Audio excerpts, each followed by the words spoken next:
untuk memasuki firman Tuhan. Kita menyadari bahwa anugerah Tuhan yang terindah bagi diri kita. Tuhan tahu setiap hati kita, mimpi kita, masa depan kita, Tuhan yang menjamin. Mari kita angkat pujian ini. Kau tahu hatiku Tuhan, Kau tahu rinduku.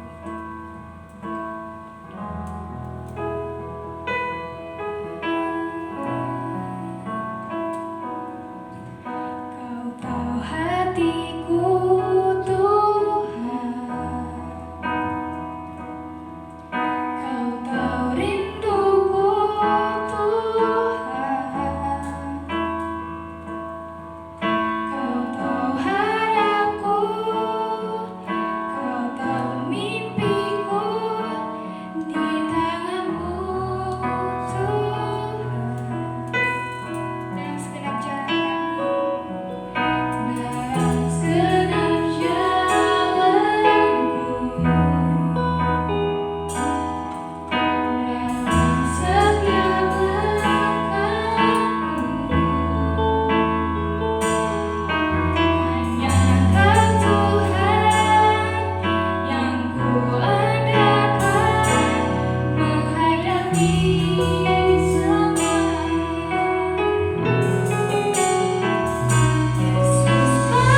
Shalom anak-anak Youth GBI Padu, apa kabar malam hari ini? Saya berdoa kita semua ada di dalam berkat Tuhan. Yang setuju katakan amin.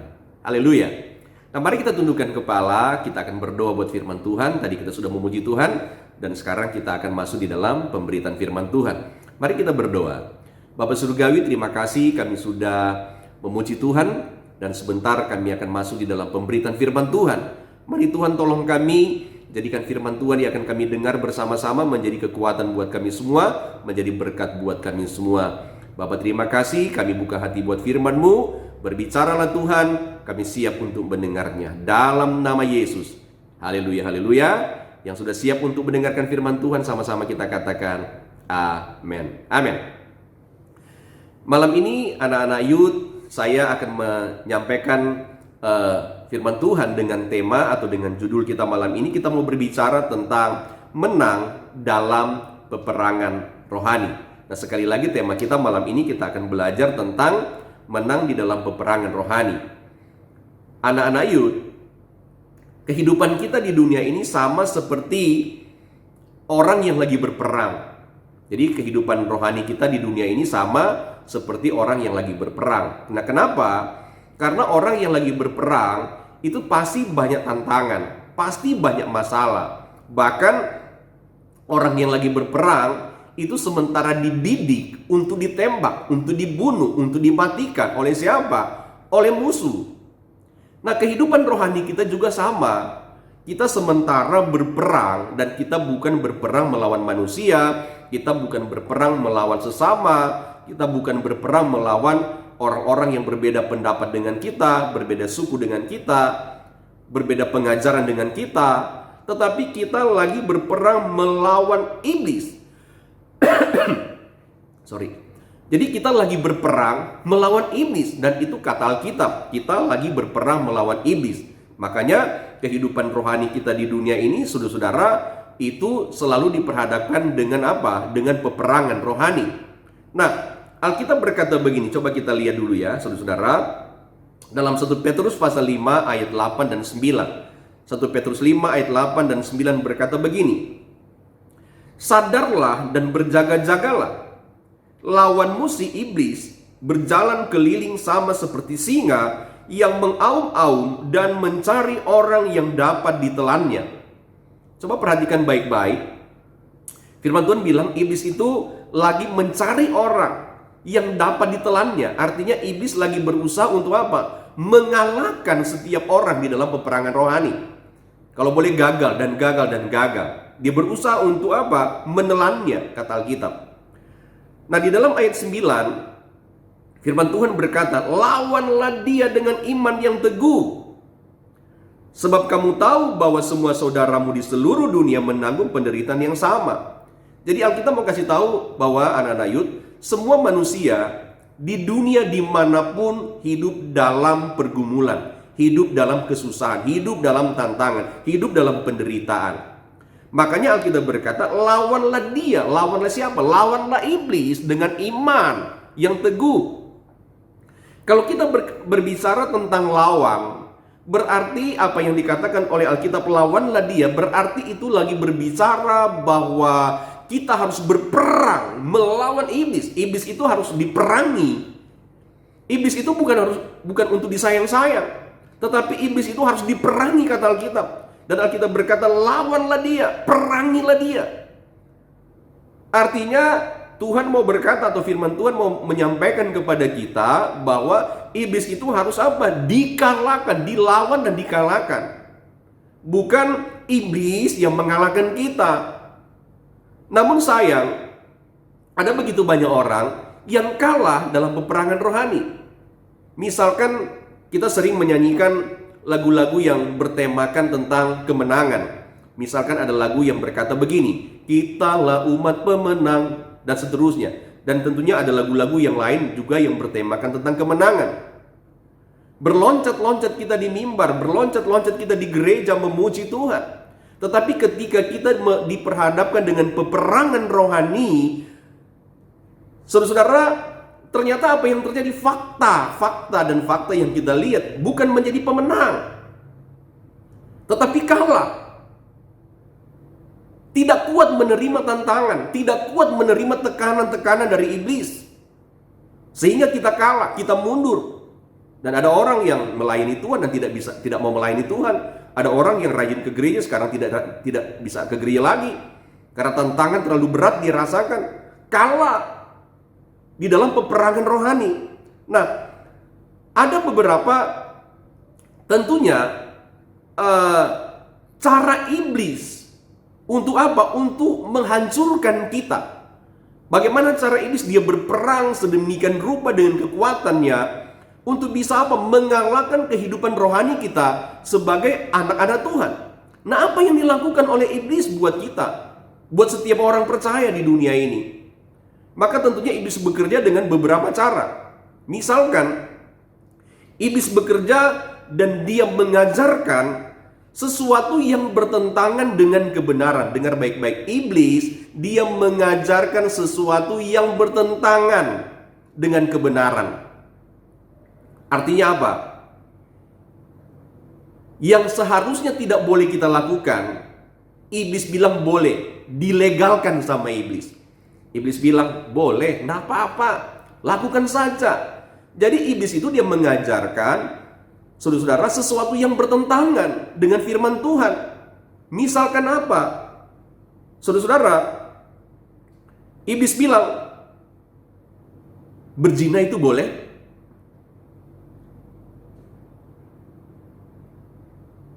Melakukan hubungan seks di luar nikah itu boleh. Padahal firman Tuhan bilang tidak boleh. Menjijikan di hadapan Tuhan. Tapi iblis bilang boleh, lakukan saja, enggak apa-apa, sebentar juga kalian mau menikah. Bagaimana iblis menekan hidup kita supaya kebenaran itu dilawan. Banyak orang gereja yang jatuh, banyak saudara-saudara orang percaya yang jatuh, yang gagal di dalam peperangan rohani. Hanya gara-gara apa? Seks. Orang gagal. Saya berharap anak-anak muda di gereja kita jangan sampai seperti itu. Iblis bilang boleh selingkuh, Tuhan bilang jangan. Tapi iblis bilang gak apa-apa, gak ada yang lihat. Iblis bilang boleh tipu-tipu, Tuhan bilang tidak boleh menipu orang. Tapi iblis bilang boleh, gak apa-apa, gak ada yang tahu ini. Ya, anak-anak muda, iblis bilang apa? Mencuri itu boleh. Uang bukan milik kita, boleh kita ambil. Boleh diambil. Padahal Alkitab berkata apa? Orang yang mencuri itu tidak mendapat bagian dalam kerajaan Allah. Iblis bilang gak apa-apa. Jadi iblis itu melegalkan sesuatu yang benar. Ya, ada banyak cara tentunya iblis untuk bekerja. Untuk apa? Untuk menggagalkan kehidupan rohani kita. Supaya apa? Orang-orang percaya, khususnya anak-anak muda, karena hari ini saya lagi berbicara kepada anak-anak muda, supaya kita gagal, kalah perang dengan iblis. Hati-hati. Kita bilang tadi, lawan iblis itu. Lalu anak-anak youth, iblis itu senangnya apa? Apa yang dilakukan oleh iblis terhadap anak-anak youth? Bukan cuma anak-anak youth, semua orang. Supaya kita gagal di dalam peperangan rohani. Iblis itu selalu menyebarkan, atau saudara-saudara, selalu menyebarkan roh pemberontak. Ayo berontak. Nggak apa-apa berontak terhadap pimpinanmu, berontak terhadap atasanmu, berontak terhadap otoritasmu, itu nggak apa-apa. Padahal roh pemberontak ini Tuhan paling benci. Nah, saya mau berkata kepada anak-anak supaya kita jangan sampai terintimidasi oleh iblis, supaya kita menjadi orang-orang yang pemberontak. Terhadap manusia saja engkau memberontak. Mana mungkin kita berkata kita mengasihi Tuhan dengan benar, sedangkan orang yang ada di depan matanya dia tidak hargai. Dia memberontak di hadapan Tuhan, di hadapan seorang pimpinannya. Mana mungkin saudara-saudara di hadapan Tuhan dia berkata aku mengasihi Tuhan dengan benar, dengan setulus hati. Tidak mungkin. Nah, untuk itu saya mau berkata kepada anak-anak youth, mari kita saudara-saudara berperang di dalam peperangan rohani, jangan sampai kita kalah. Kalau sekiranya iblis mulai menaruh roh pemberontak di hati kita, di pikiran kita, mari kita lawan, kata Alkitab, lawan dengan iman kita. Nanti sebentar kita akan bicara, kita akan lihat bagaimana cara kita melawan iblis. Nah, lalu apa lagi yang dilakukan oleh iblis? Iblis itu apa? Dia menyebarkan roh provokasi. Jadi memprovokasi orang. Ya. Jadi iblis ini senang memprovokasi orang. Misalkan ya udahlah, kalau di gereja, di dalam gereja, ya udahlah di gereja itu enggak usahlah gereja di sana, pendetanya begini, begitu. Jemaatnya juga tidak bersahabat, pengurus gerejanya juga tidak bersahabat. Macam-macam memprovokasi orang supaya apa? Udahlah pindah gereja saja, gereja di sini enak nih, tempatnya begini nyaman dan lain sebagainya. Karena cuma dia tidak suka dengan seseorang di dalam gereja, lalu pada akhirnya memprovokasi orang untuk apa? Ayo ikut dengan atau pindah ke gereja yang lain. Ini bahaya, ini roh provokasi. Dan ini ternyata kalau kita lakukan bagian ini, kita sudah kalah di dalam peperangan rohani. Kita gagal karena iblis, saudara-saudara, memberikan roh provokasi dan kita dengar, kita tunduk pada aturan iblis. Kita kalah perang. Haleluya. Bahaya ini saudara ya, bahaya. Saya mau katakan ini bahaya. Ngeri. Makanya Tuhan bilang tadi, firman Tuhan berkata tadi, lawanlah iblis. Lalu apa lagi yang iblis sementara lakukan hari-hari ini untuk membuat kita gagal di dalam peperangan rohani, supaya kita kalah? Iblis itu, saudara-saudara, dia terkadang berpura-pura baik, padahal tindakannya itu menjengkelkan. Jadi iblis kadang-kadang berpura-pura baik. Ada orang yang berpura-pura baik, dipakai iblis berpura-pura baik, tapi ujung-ujungnya itu menjengkelkan. Banyak ya orang kelihatan di depan, ya shalom, apa kabar, menegur, padahal di belakangnya itu hidupnya itu menjengkelkan. Dengan kata lain, yaitu munafik. Ya, padahal dia tidak suka dengan kita karena sesuatu hal yang lain. Kalau ketemu ya baik-baik saja, padahal di luar itu tidak baik, menjengkelkan, atau dia juga tidak suka dengan kita yang sebenarnya. Jadi mari kita, anak-anak Yud, saya mau berkata kepada kita, mari kita menjadi umat pemenang. Kita lawan itu iblis ya. Kita lawan bagaimana tadi saya sampaikan, iblis lagi bekerja dengan cara kebenaran itu dia buat supaya menjadi legal. Yang menjadi tidak benar, yang tidak benar itu boleh menjadi legal. Kita harus hati-hati, waspada, anak-anak Yud. Kita harus waspada dari roh pemberontakan. Jangan sampai iblis masuk di hati kita, lalu kita menjadi pemberontak terhadap pimpinan kita, menjadi anak-anak Yud, menjadi pemberontak terhadap orang tua, menjadi pemberontak terhadap gembala, menjadi pemberontak terhadap pimpinan kita di mana kita bekerja, menjadi pemberontak terhadap guru dan lain sebagainya. Jangan sampai hal ini terjadi. Lalu jangan sampai kita terintimidasi oleh iblis dan akhirnya apa? Menyebarkan provokasi ya kepada orang lain. Jangan sampai, anak-anak Yud.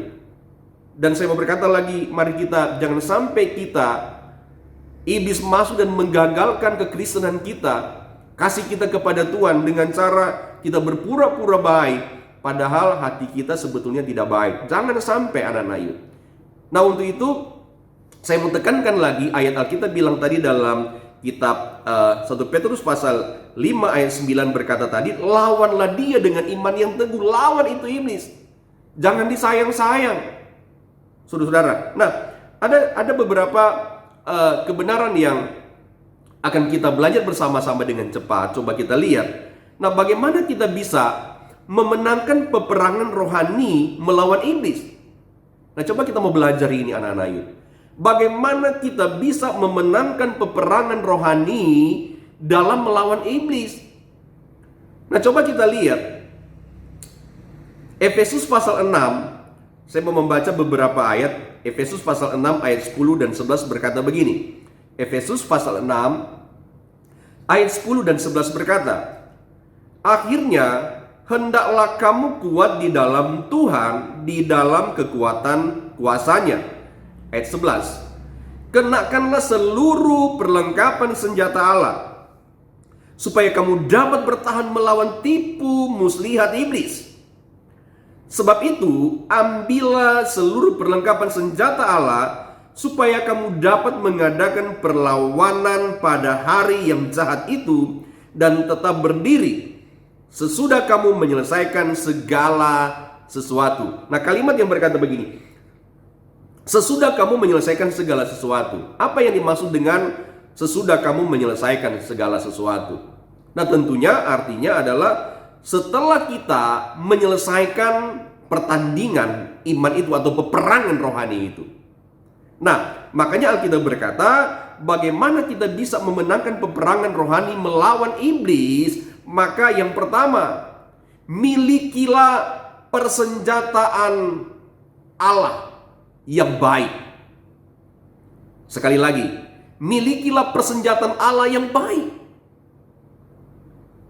Saudara-saudara, orang yang menang di dalam peperangan, baik peperangan yang benar antara bangsa melawan bangsa, maka biasanya peperangan itu terjadi. Siapa yang menang dan siapa yang kalah, dilihat juga dari apa? Persenjataannya yang canggih. Yang persenjataan yang kuat biasanya mereka yang menang. Nah, saya mau berkata juga kepada anak-anak youth yang saya kasihi, mari anak-anak youth, milikilah persenjataan Allah yang baik.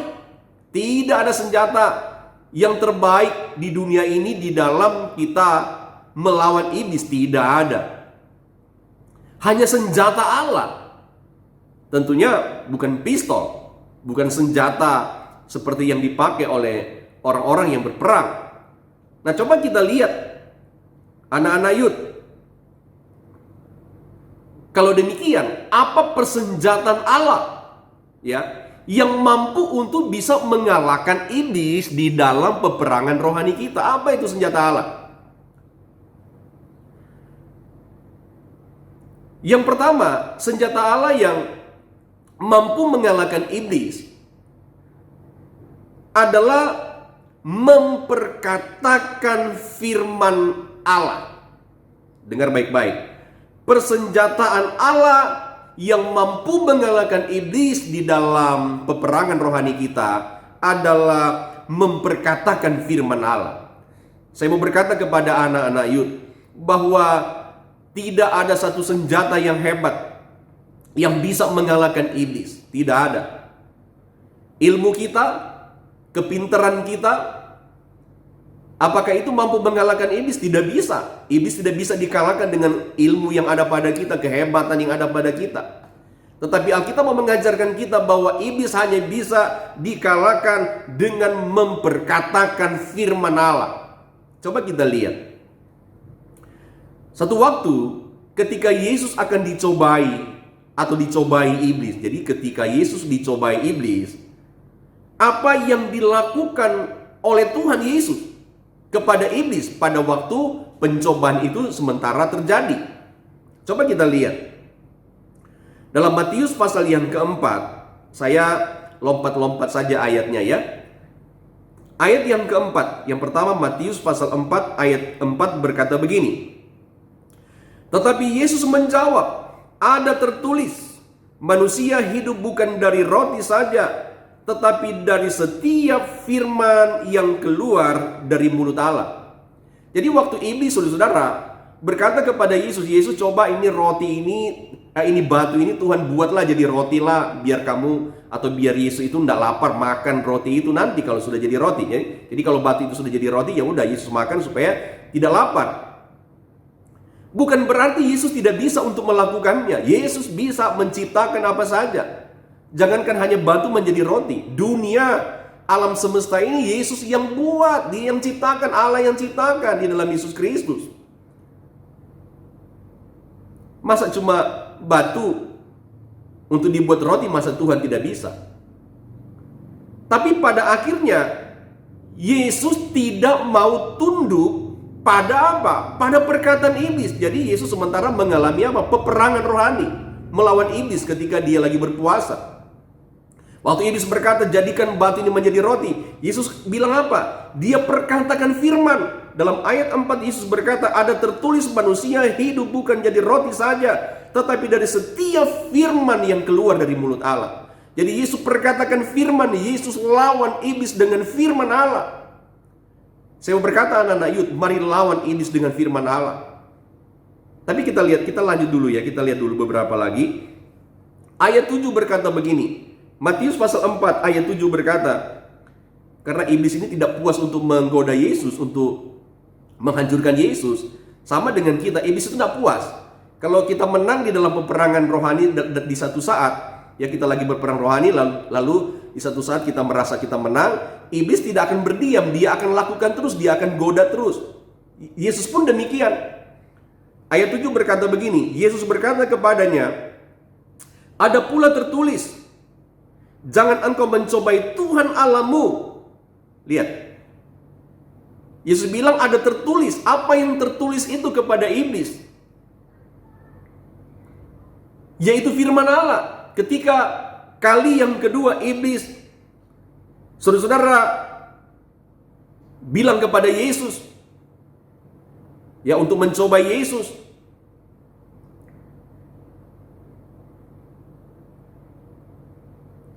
Tapi Yesus berkata apa di dalam ayat yang ke-7?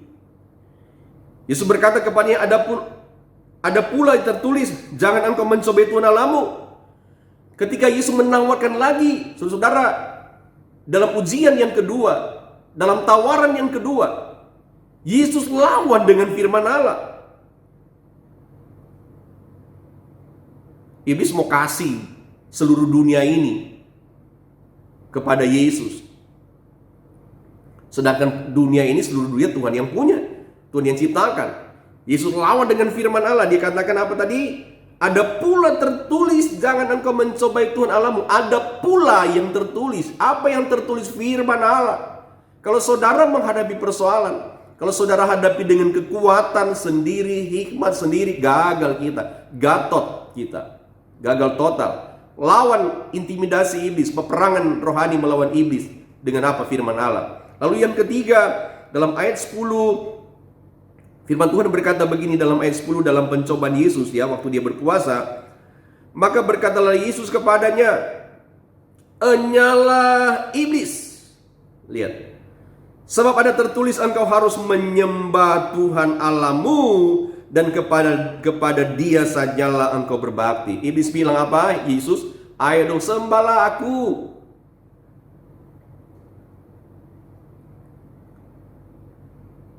Lalu Yesus jawab apa? Enyalah iblis, sebab ada tertulis. Apa itu ada tertulis? Yaitu firman Allah. Saya berkata kepada anak-anak Yud, saya sayang saudara-saudara. Kalau sekiranya saudara-saudara lagi mengalami intimidasi, peperangan rohani yang hebat, mari katakan firman Tuhan, perkatakan firman Tuhan. Karena hanya memperkatakan firman Tuhan, itulah yang nanti akan memberikan apa? Kemenangan di dalam peperangan rohani. Dengar baik-baik, iblis itu dia tidak akan berhenti merayu kalian. Dia tidak akan berhenti merayu siapa saja. Semua orang akan digodanya, semua orang akan dirayu sedemikian rupa untuk apa? Untuk jatuh di dalam peperangan rohani. Bukankah hari-hari ini kita lihat masalah harta, orang jatuh di dalam dosa, orang bisa berselingkuh karena orang yang lain itu, tempatnya dia berselingkuh itu mampu memberikan nafkah yang baik, mampu memberikan uang yang banyak.